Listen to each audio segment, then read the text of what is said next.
Hi, so today, super excited. I'm going to be interviewing an INTJ. He's a YouTube content creator, and his name's John. His channel is called Just Call Me John.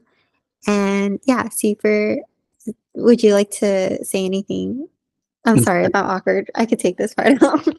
No, it's fine. It's fine. No. Yeah, thanks for the introduction. Thanks for the introduction. Thanks for having me here, Liz. Yeah, for everyone who don't know who I am, my name is John, and I run a YouTube channel that's focused on INTJ content.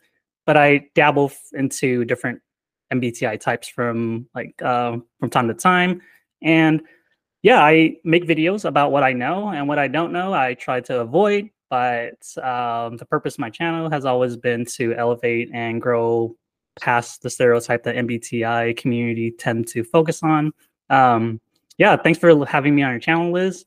I think I found your channel one day when I was just searching for socionics, and no no hate towards the socionics community, but a lot of the content out there are very bland. But I stumbled upon your video, and it was fantastic. It was different from the way that other socionics people present information, and the way it looked was just so pretty. It was a very well put video. I really appreciated it, and I really appreciate you having me on your channel right now. Thank you so much. That's like so sweet of you to say. And yeah, no, I'm super excited. It's funny, yeah, just thinking of like how you find someone's channel and then like what it's become into. But I think the MBTI community is like so cool. I feel like everyone in it for the most part just is pretty down to earth and like it's such a niche that like everyone like who's so passionate about it, they're like happy to talk about it because it's like, oh, someone else who is also passionate about it. Yeah, I agree. It's not very competitive. It's everyone that I reached out to, with the exception of like one or two people, but I feel like it just got lost in the inbox because they're very popular people. Yeah, everyone's been more than willing to collaborate. So it's a very good community to be in. And if you're thinking about it yourself, why not try it out?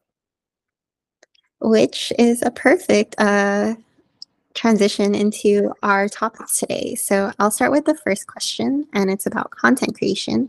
But could you tell us what inspired you to start creating content and how your brand has transformed since the start of your journey? Yeah, that's an excellent question. So before I started doing YouTube videos, or before I started doing just anything online, I was a marketer. I did marketing for Amazon. I think I said that in a previous video before. And I worked with a lot of big names, like Oprah being one of them, Minnie Kaling being another, Patrick Harris, or the guy that Bernie from How I Met Your Mother. Worked with a lot of like Oh, wow. yeah, huge influence, or at least their PR person, right? Like I didn't actually meet them personally, but I did a lot of marketing. I understand marketing. I understand how people engage with parasocial type of relationships. And one day it just dawned on me: I hate corporate America, and I have this good understanding of like the online market.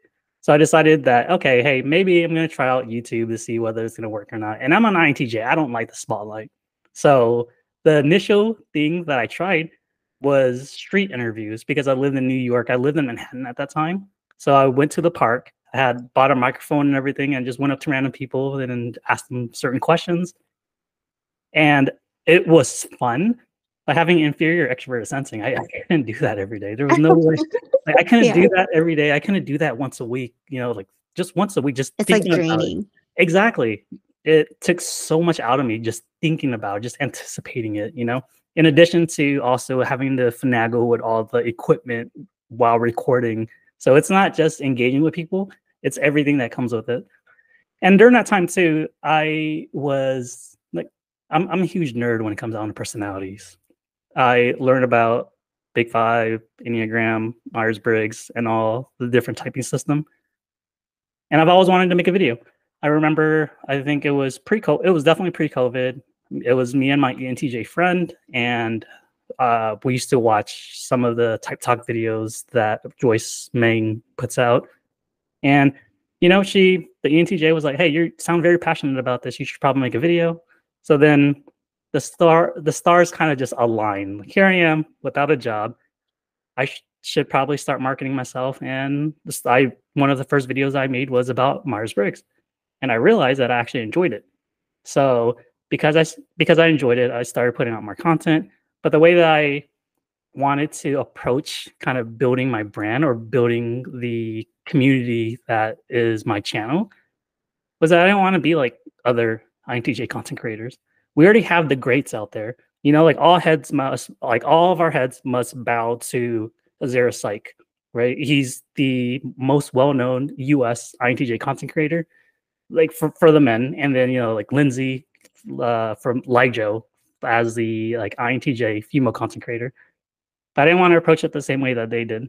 So the way that approached it was, hey, let's figure out what some dumb stereotypes are, and then let's put the opposite of that or correct that and see how the community feels about this.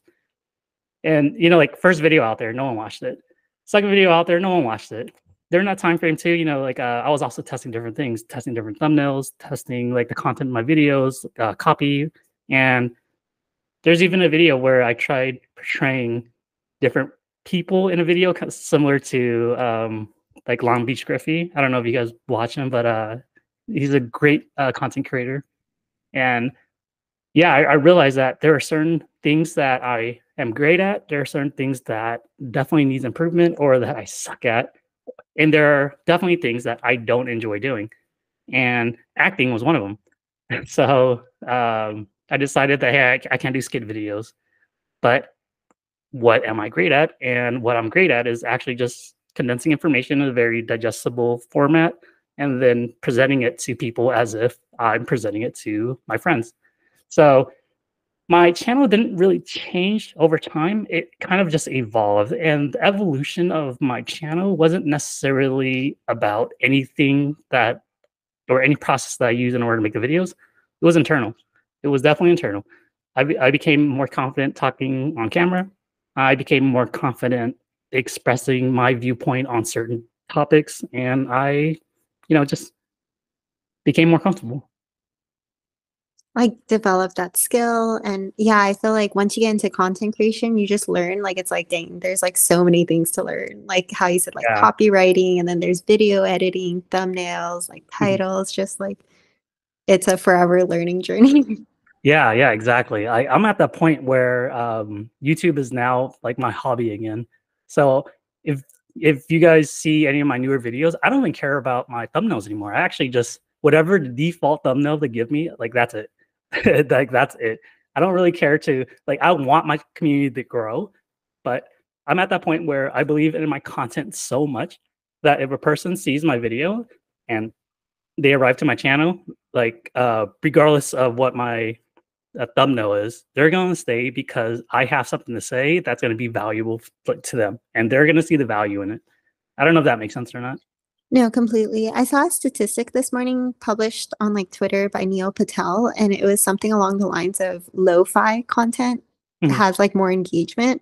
And at first I was like, oh, like lo-fi music? Like, do I Yeah, need to yeah, make lo-fi that's what I music? thought. Mhm, But no, as I read it, I think it meant to communicate low production. So mhm. it was saying it gets like 30% more engagement if it's just, like pen and paper, or like if it's just like it looks honest instead of like that Yeah, studio quality. yeah, that's really interesting, and it kind of makes sense too. And this is me kind of going off tangent, but there's this miscommunication when it comes down to why people get huge, especially when it comes down to social media. People we seek authenticity. The way that humanity, or at least the newer generation, right? Like we were taught that, hey, we have the capabilities and the means in order to seek out authenticity now. We're no longer kind of, we're no longer force fed people, as in like back in the days before the internet, pre internet. I don't know if you're old enough to Like remember. watching TV. It's like you Exactly. only have like four choices and you're just like channel, channel, channel. Exactly, right? You're watching TV, you're listening to the radio and all that stuff, right? You were forced like that's the only way to gain information. So whoever that the media said was authentic or someone you listen to, that was the only way for you to get any expertise. But now, because we have the internet and because we have social media, we have all these different methods to connect with Search people. engines. Exactly, exactly. So authenticity matters even more so now, especially because of how the earlier generations, the situation that they're putting, like the newer generation, especially when it comes on to finance. and in war and all that stuff, right? So as a society, as humanity advances with technology, we seek that authenticity, because that authenticity typically leads to someone that we believe in, someone that we trust. And it's just FI, like it's your FI trying to find another, like an FI value that you believe in. But yeah, that was my tangent. Mm.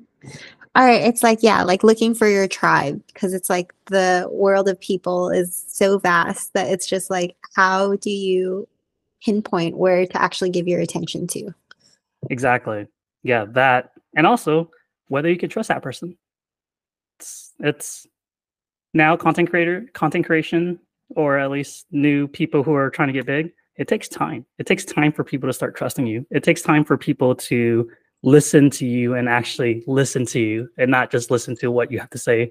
I don't know if that makes sense, but there's this artist, and I reference him a lot, right? He's an INTJ, Jay-Z, who he might get in trouble soon, whatever, right? Like, I separate the person from the art. And in his book, I read his autobiography. It was very NI heavy. And if you're an NI user and you love hip hop and you love Jay-Z, like it's a great read. But in the book specifically, he said that when you listen, there's two type of people that listen to my music. There's the people that listen to it, and there are the people who understand it. And it's just, when he presents himself, there's this underlying tone or underlying message that only people who understand the struggle will be able to connect with. And I attribute that to social media as well, because it's the same as listening to music that elicits a certain like elicit a certain emotion. It's You're supposed to feel something because it's art, and you're supposed to feel it to a point where it makes you want to do something, whether it's positive or negative. If it elicits an emotion within the person, you're doing something right. It's like a felt and lived experience. Yeah. Yeah.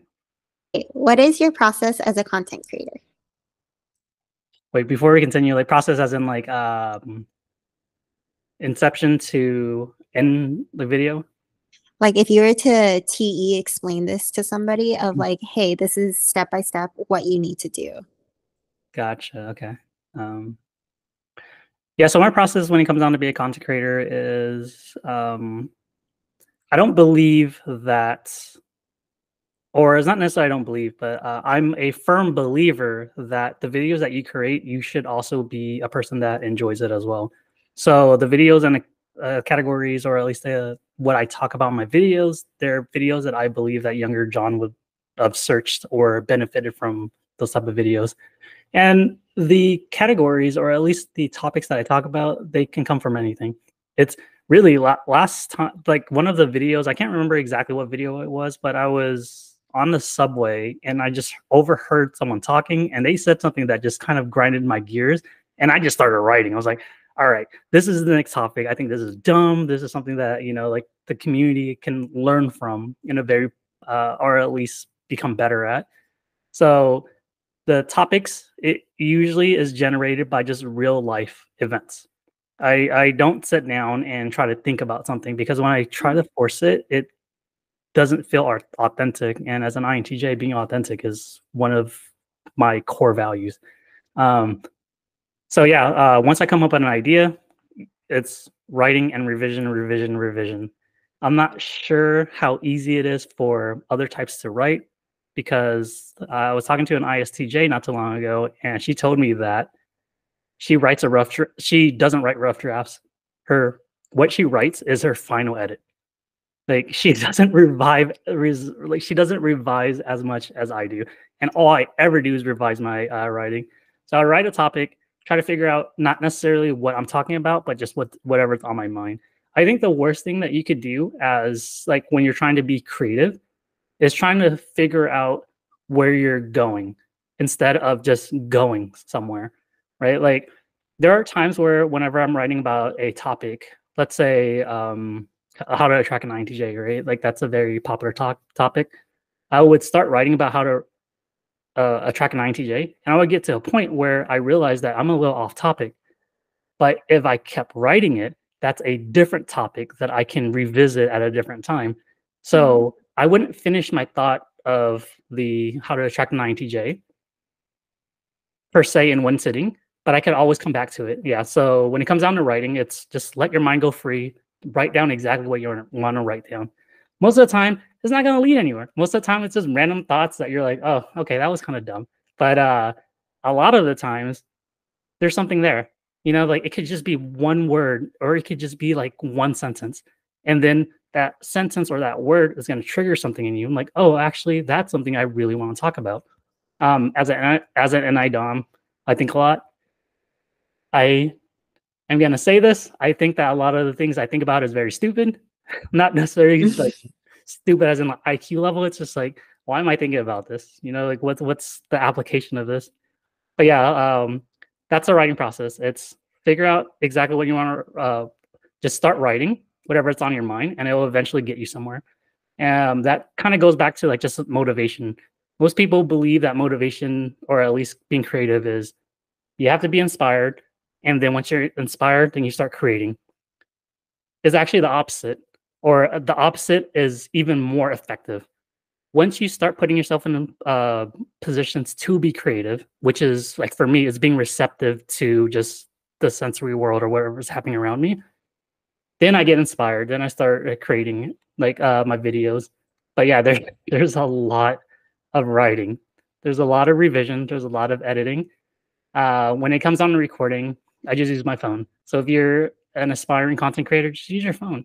We're not in a niche that quality matters that much. If your content is that good, it's going to shine regardless of whether it's 360p or anything else. Because as an INTJ content creator, I think my longest video was I think like 30 or 40 minutes long. I don't expect someone to just sit there and just stare at my face the entire time. You know, most of the time people were doing the dishes or playing video games or doing something else while listening to yourself. So if you're pausing creativity because you're afraid of externalities like that might affect the quality of your video, I say just forget about it. Like it's not like it doesn't matter, because higher quality is always going to be higher quality. But you have to think about competitive parity.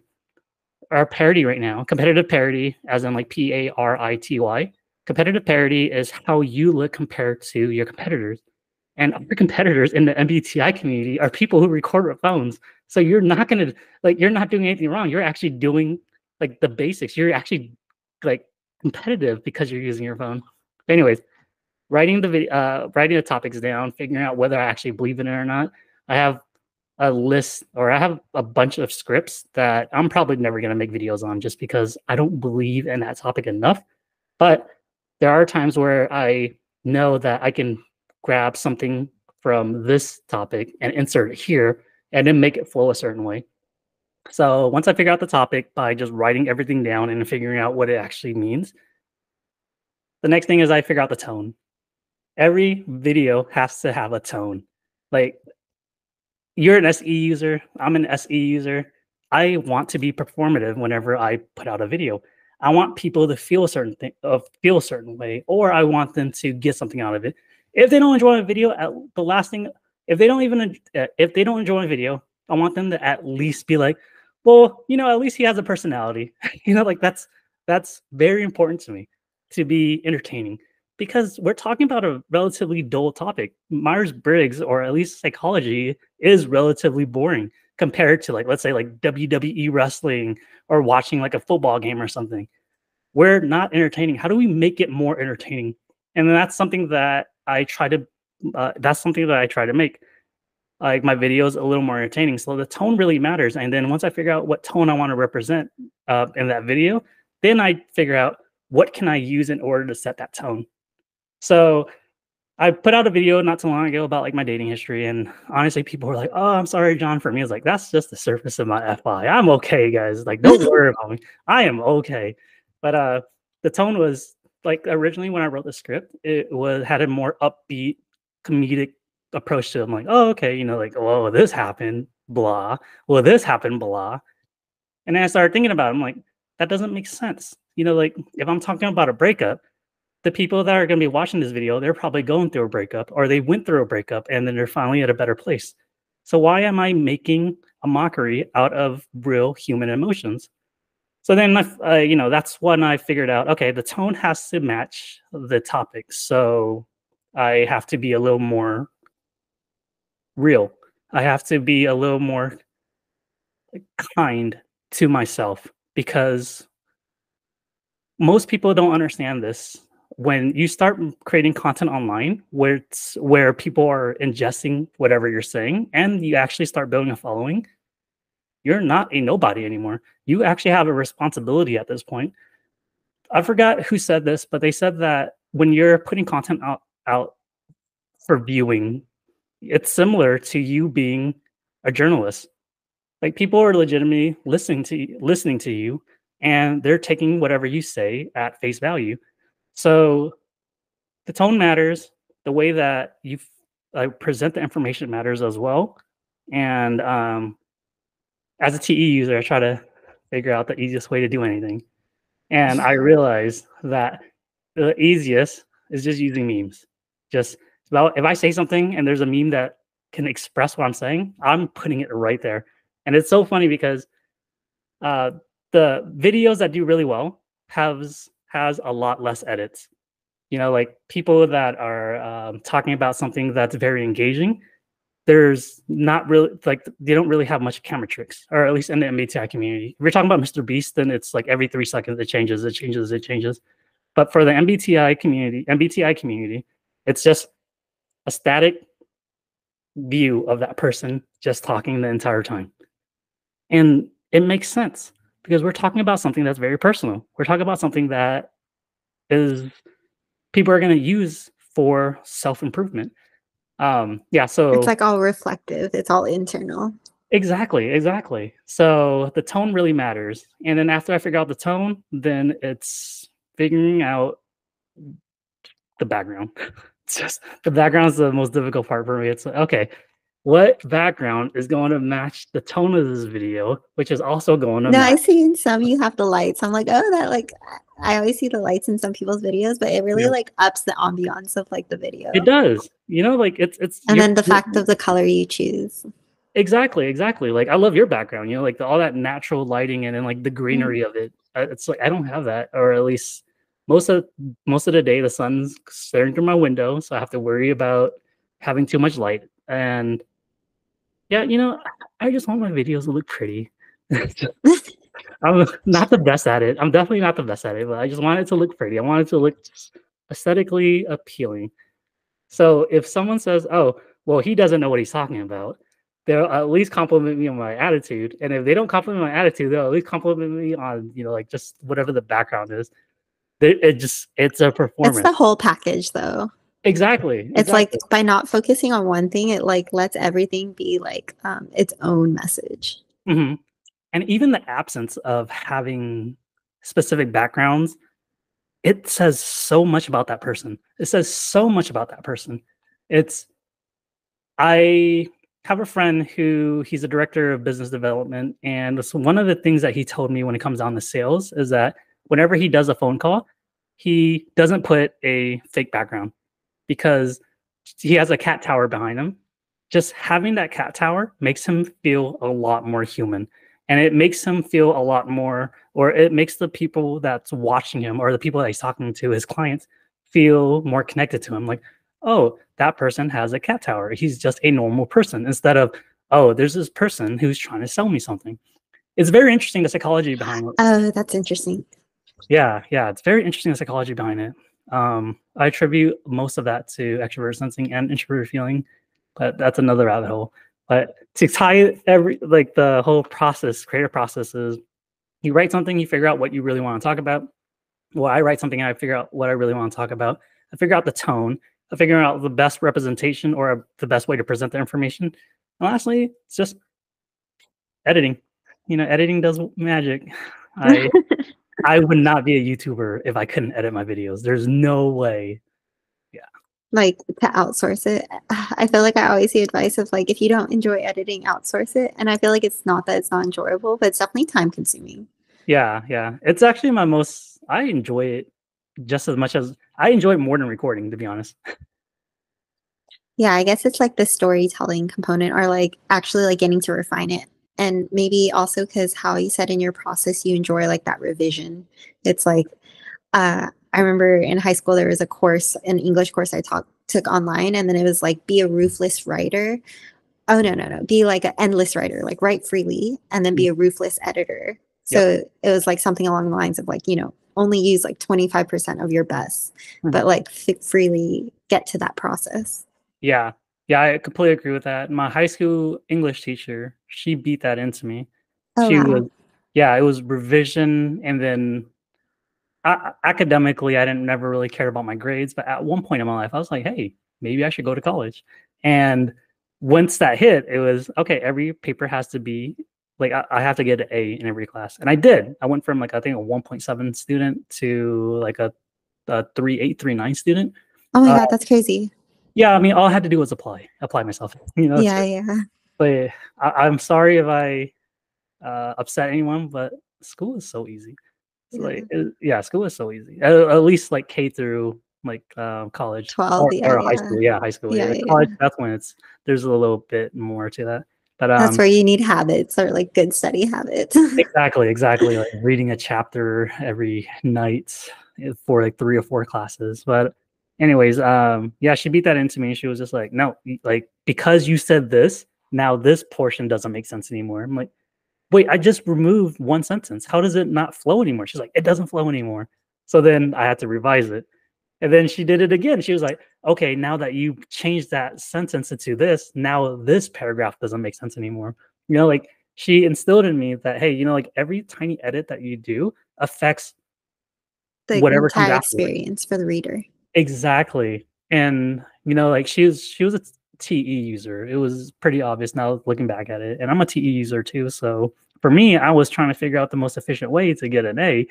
For her, she was trying to teach me that hey, no, there are certain things in life that you actually can't. There's no shortcut. It just requires work. And then this kind of Those are like the best teachers that yeah, tell you straight up. It's like it's going to take more time, but you just got to do it. yeah. But I hated hearing that as a kid. I was just I know. mm, I remember I was like, wait, what? mhm. Don't tell me that. Yeah, I wish I was a better student to her. Like, she definitely she deserves her flowers. She definitely deserves her flowers. But another thing about the editing process that I didn't really talk about much either is I'm a firm believer that if it could be said in less words, it should happen. So this is also, I guess, the corporate side of me, which corporate was easy because it's extroverted thinking. Like it's just the way that I naturally think in itself. But my videos are long, but they definitely, when it's written, it's way longer. It's like, do I need a paragraph to explain something that I can explain in one sentence? And if I can remove the paragraph, I'm gonna remove it. So one of the compliments that I consistently receive when it comes down to like my videos is that I'm very concise, or that I am There's no able, fluff. yeah, like because there doesn't need to be. I'm very cognizant of their time. It's Yeah, like it's like super respectful of a person's time. exactly. Most people, or a lot of content creators, like relatively big ones, they give this advice, and I hate this advice. And they're like, "Oh, you don't have to respond to every comment." Like, no, no, you do, or at least I try to. If you ever go and watch any of my videos and you're in the comment section, I comment on every single comment that's ever left, with the exception of a few, just because either I wasn't feeling it or I didn't have anything nice to say, so I just didn't say anything. Um, it's the way that I see it is that it's a give and take, or there's two sides to it. They appreciate that the audience appreciates that I made this video about a topic that they're interested in, and I appreciate that they're there listening and validating my feelings. Like I'm not gonna put out a video unless I believe that it's important, and someone's commenting, letting me know, hey, like that actually made sense. So if you're a content creator, don't ignore those people. Those people are going to be the reason why your channel grows. Like I still receive comments from some of the people that like my first 100 subscribers. Like they're some of the most loyal like viewers that I have on my channel, and I love them. And honestly, there are a few of them that we've never talked one on one, but throughout the history, the year and a half that I've been on YouTube, I know that they're a parent, that they have like how many kids that they have, that, you know, they've been struggling with this, that this person went through a breakup and then now they're at a better place, they found someone else. Like, it really is a relationship. So that's something that I also consider as well too. Like, when it comes down to creating my videos, what are the type of comments that I should be expecting? The video that I recently put where I lost the most amount of subscribers was when I talked about how extroverted feeling is inherently selfish. Uh, I do believe that, but the way that I could have approached that video was, you know, like, I could have just gone at it. I could be like, "Oh, extrovert feeling is stupid. This, and this." I don't believe in that. I don't believe in punching down another type just because I don't use it. Extroverted feeling has so many applications. Like, it's so effective. In my videos about ENFJs, I meant it when I said that I would follow an ENFJ leader because of how effective their extroverted feeling and their NI combination is. It's so freaking effective. But yeah, when I put out that video, like, I removed a bunch of content just because I didn't believe that it was going to, like, it was going to garner negativity. So that's something that I also consider as well. So what topic I want to talk about, the tone I want to, the tone the video should have, the way I want to represent it, and then lastly, just from the customer's perspective, customer, like the viewer's perspective, how are they going to respond to what I put out? Because again, I do believe that every content creator has a responsibility to their audience. I know that was a long-winded answer, but yeah, that's kind of my process. Yeah. No, I honestly didn't realize like how much thought goes into like those very like those are like kind of the hidden details that actually like connect to a viewer. Yeah, It's like really tapping in. Now I understand why you were saying like do you engage your FI in your video? Because I guess those thoughts don't exactly go through my head, yeah, but I'm like way like further at the beginning than like you are as you've been creating content and learning through the process. yeah. Like, what's your process right now? uh, Wanting to make a video, recording it, and publishing it. I think right now, Yeah. I had read this book that it was called The $1,000,000 Weekend, but he gives really good, like, simple, actionable advice on just, you know, if you're trying to start a business or start anything, he had like the law of 100. And he's like, don't even be harsh with yourself for the first 100 things you produce. Just Mhm. use that all as data. So I think right now I'm in that phase where I'm just like, Yeah. anything that comes to mind, if I think it's vaguely could be a good idea and I feel motivated and have time to make it, I'll make it. Yeah. Yeah. I agree with that. I agree with that. There's old saying. I don't know whether it was a saying, but I remember hearing this. There was a professor who led a pottery class. I don't know if you heard this before, but yeah, there was a professor who had a pottery class, and then he ran an experiment. In class A, he told that class, "Hey, you have the entire semester to make the best pot that you can make." So the entire, like, 12 weeks or whatever, however long a semester is, they were they only need to make one pot. And then in the second class, what he did was he told them, "Hey, every week you have to make a different pot, and every pot has to become better and better and better and better." And at the end of the semester, it makes sense to me that the people who failed more often, just like every one of the pots were better than every pot in class A. And it's because they kept reiterating, they kept, they gathered the data and then improve off of it. So yeah, I completely agree with that. You need to fail to understand what you need to improve. And but I'm also very aware that that's a very extroverted thinking way of thinking about progress. Like approaching it. Yeah. I think, yeah, adopting that like TE when it's applicable and like moving away. Cause sometimes it's like I'll be like, okay, I need to like read another book. I need to watch another video. But it's like, okay, I've done enough of that. I can trust myself now that's like, just do it. Mhm. Yeah, the introvert thing is so interesting to me. I tried writing a video on it, and I don't understand introverted thinking. I think that's how I feel about NE. There was one comment that someone was like, "Can you make a video on NE?" And I've literally been thinking about it every day. And I'm just like, it's not as easy to talk about when it's not in your conscious stack. Yeah, yeah. How would you describe it? Like NE Yeah. or TI. Any. NE, definitely creative process. I think it's like a lot of brainstorming. I think that would be my most simplistic explanation of it. But I feel like when you actually talk to an NE user, the difference is that like an NE user will go topic to topic to topic to topic Mhm. versus NI is like, we could just keep going with this one. Like, I like this topic and Mhm. we could talk about like what that should lead to. So I think that's like my distinction of between the two. What about for Yeah. you? Um, any manifests itself in different ways. The way that I see it is it's an idea generator. It just NE just comes up with all these different ideas, and everything is just as likely to happen. I was watching this video. I can't remember what video it was, but it was a bunch of IJs talking about the like there are moments where we know, hey, it has to happen now because there's a momentum because like this is the correct moment to do something, right? Like I don't know what cognitive function it attributes to, but there are moments where we're like, hey, this is the moment. This is it. This is the time we need to do this. But to an NE user, every time's a good time. Like there's no perfect time I to do think it. there's like non-committal from NE users. Yeah, Like it's just ideas, ideas, and then I'm like, okay, then do something, and then it's like, exactly. Yeah, it's so funny. It's so funny. But yeah, introvert thing is real interesting. I think I was actually like this past weekend I was supposed to do a video with my INTP friend.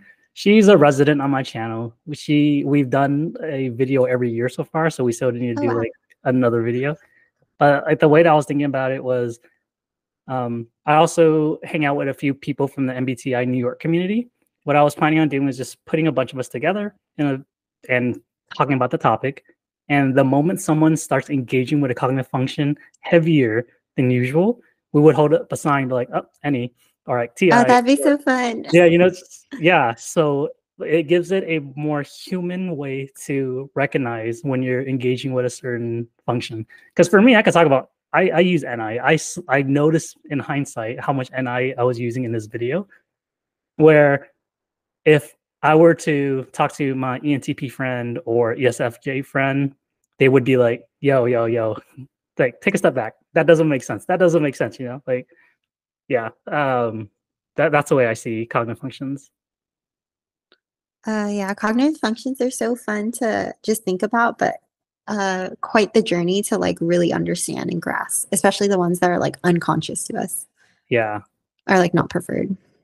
What's the most difficult one for you to notice? Mm, definitely probably TE. TE, literally, I'm like, I actively have to try to create systems, like track things, touch in with like what actually works in the world. Mhm. Really? How does that feel? How does it feel whenever you have to engage with extroverted thinking? uh, not fun. Well, Really? I think, well, only because, okay, why I say that is because I feel like TE heavy users will just straight up tell you what you're doing wrong. And I Mhm, think, over time, I've had to try to create thicker skin around that. Because then I think, younger you or younger me, it's like takes it so personal. But like now it's just like, okay, nothing's personal. Like I'm trying to get that idea around like even like people giving you personal advice. It's not personal, it's just from their frame of mind. yeah. So when you But have yeah, so when you have to engage with extroverted thinking, does it are you just, like, cursing the entire time? Like, "Oh, why do I have to do this?" no, I think it happens under times of stress. Like, do you know what I mean? If you procrastinate, like for me, like I think of like travel packing. And it's like, I had weeks in advance I could have started, but then the day before we're like, we got to pack everything today. And then that's when the clearest path comes. And I'm like, this is what TE feels like. But I Mm. chose not to like do that. Yeah, yeah. It's interesting. I can't imagine life without extroverted thinking, but I'm pretty sure that's how you feel about extroverted feeling. Yeah, but if I were to choose between the two, it's like extroverted feeling. It's like really fun to connect to people. But like I'm sure you feel this, or I think it all the time as like a NI Dom. It's like even though it's connection, it still feels like I'm very like, disconnected from people. There's still like a certain space Mhm, between like what people talk about and like what is going on in like my mind. mhm. Um, but yeah, I see so much value in TE. Like I'm just like, damn, I wish I had it.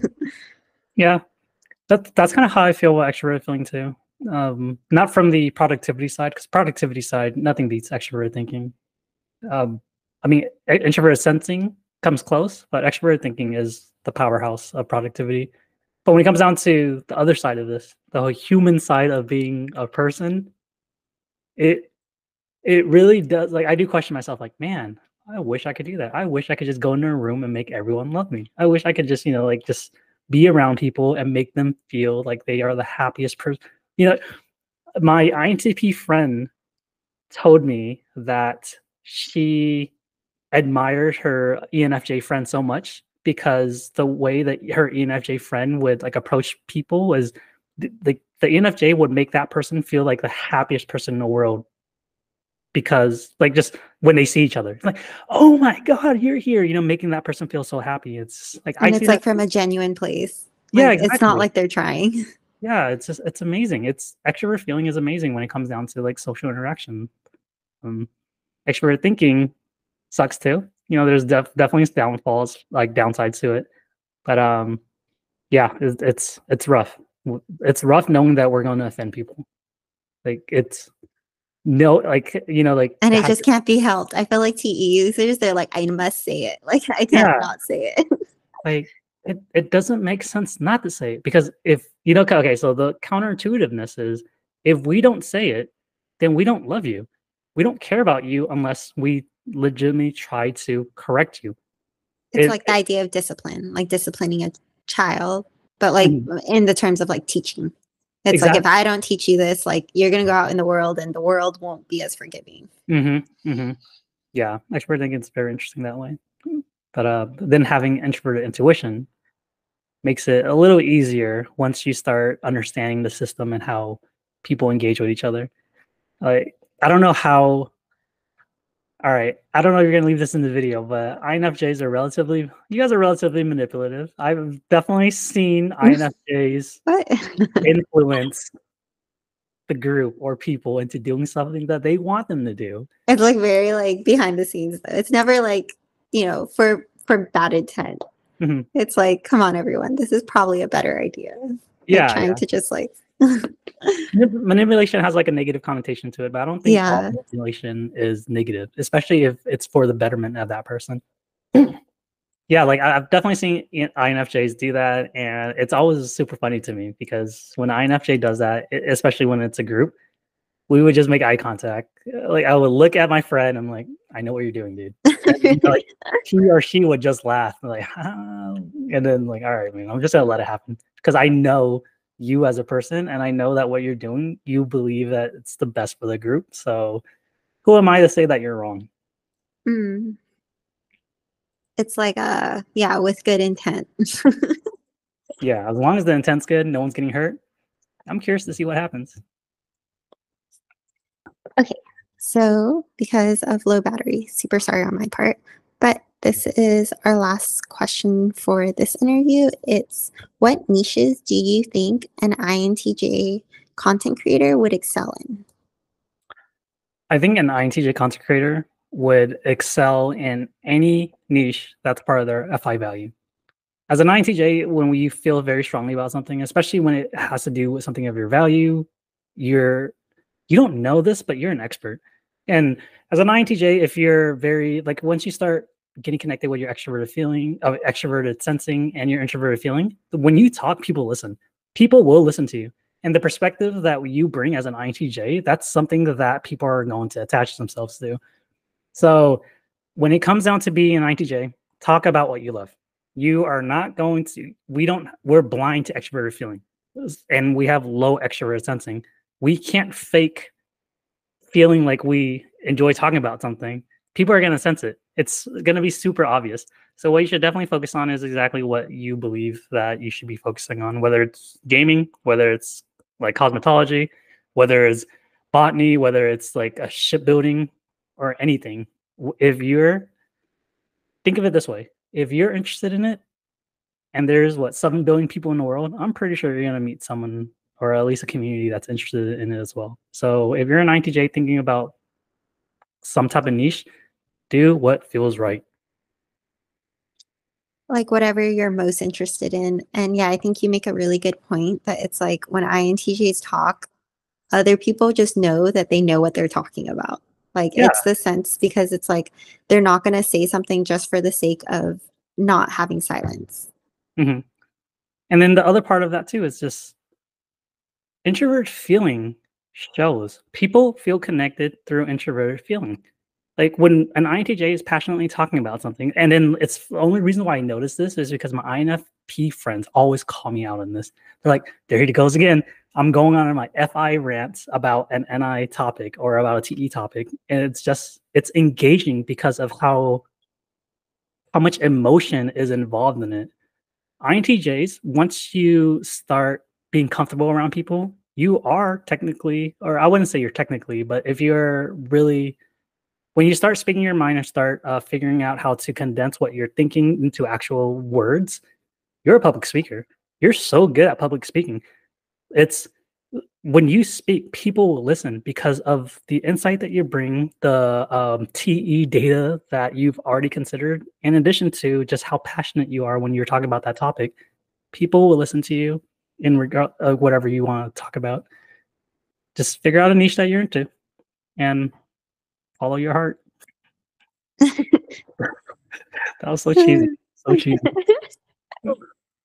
um, Dang, I feel like through this conversation, I just like understand INTJs like so much better. It's like Yeah. so interesting when you put it like that because I can see the interactions of the functions together to Mm. like produce like that is a particular skill because of that those combos. Yeah, exactly. Like the biggest advantage that I think extroverted thinking has compared to introverted thinking is that we try to break it down into as easy like step as possible. Like we're lazy. Extrovert thinking is lazy. We're trying to find shortcuts, and the shortcuts have to make sense because it's still a thinking function. So if it makes sense to us, it's gonna make sense to other people too. You know, and then we're not going to fall into the trap of trying to figure out all the minutia of like whatever thing that we're trying to figure out. It's like, okay, this is it. You know, this is it. Do you have any questions? Yeah. What about this? Well, that doesn't matter. You know, like that part doesn't matter. That part doesn't matter. You just need to think about this. You know, it's just TE, it's yeah, like kind of like a map, and it's like it's the Google map of like this is the fastest route. yeah, exactly. There's an advantage to it, especially when it comes down to engaging with other people or public, um, or just presenting information. Because when I talk to introverted thinking users, especially the INTPs, there are times where I'm just like, dude, I'm gonna zone out. Like, I don't need to know that. I don't need to know that. You know?